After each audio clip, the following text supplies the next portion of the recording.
apurahan pagluluto. Kaya pagka sa umaga,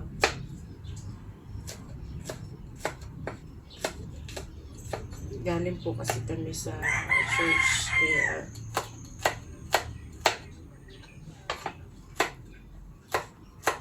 kailangan apurahan luto po. Tsaka ito lang.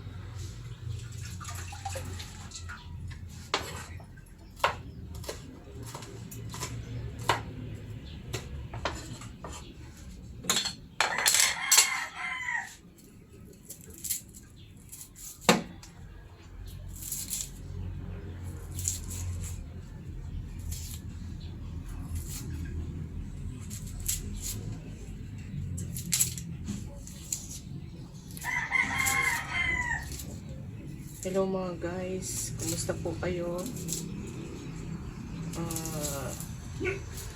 Sana lagi tayong safe sa panahon ng dito na lang natin ito ang ating buhay sa pag-YT, kahit na medyo magulo ang kamunduhan. Baka chill-chill lang tayo. Yan. Onion, napakalimon na onion. So, ganitong hiwa, pabilog ang gagawin ko. Kasi, ang lulutuin ko po ay dilata na saba. Ayun po.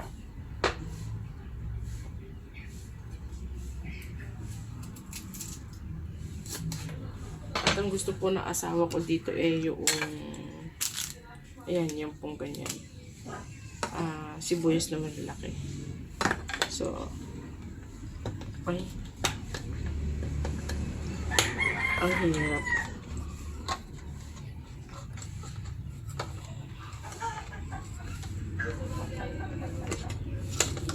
Ay, ang hirap buksan.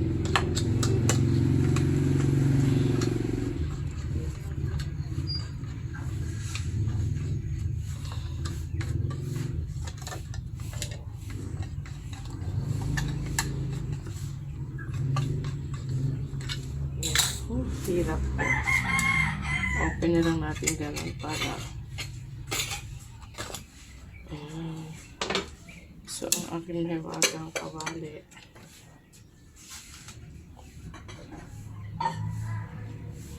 yes.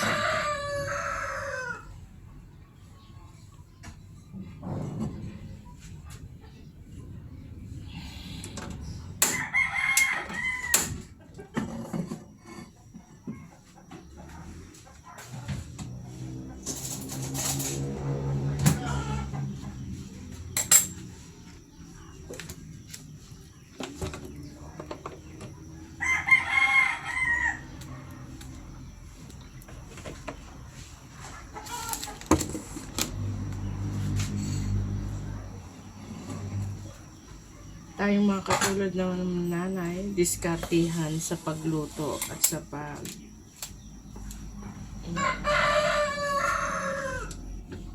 takbo ng oras natin sa buhay.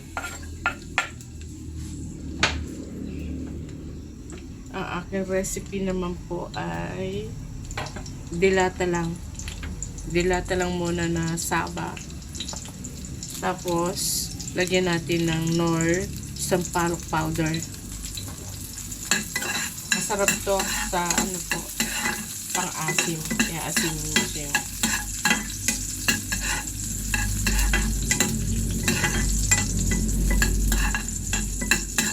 Enjoy lang tayo mga katulad kong nanay. Hello, shout out sa mga katulad kong busy na puro luto na mami o mama or nanay o inang. Ayan.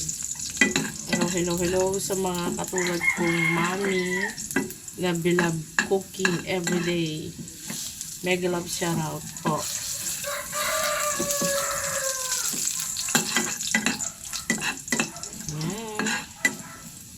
So, ganyan lang kasimple.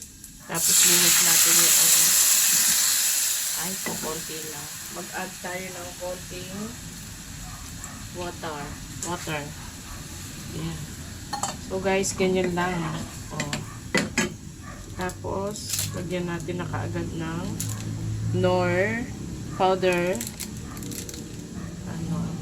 Sampalox mix. Tinagat ko na lang. Ayaw ko pakita sa inyo para mabilisan. Ayan lang. Konti lang muna ko. Ganyan bilis lang guys. Tsaka buhos na natin tong pabilog na ginawa kong onion. Kasi luto naman na yung saba na yan. So guys, ayun lang po. Ganun kasimple.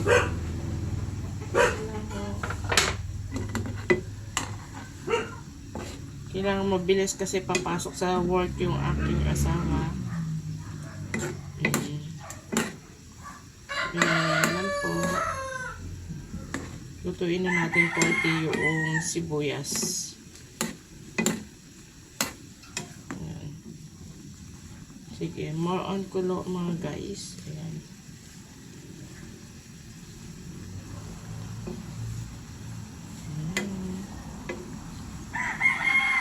Tikman.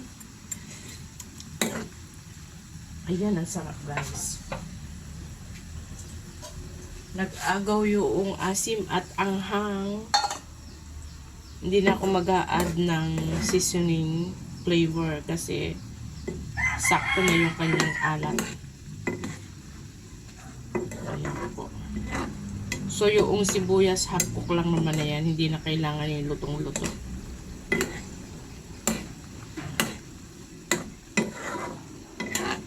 Ayan. Thank you guys. Thank you for watching. Enjoy your watching.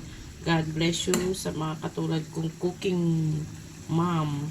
Hello sa inyo. Love you guys. Thank you so much. Yan. Konting luto na lang. Bye!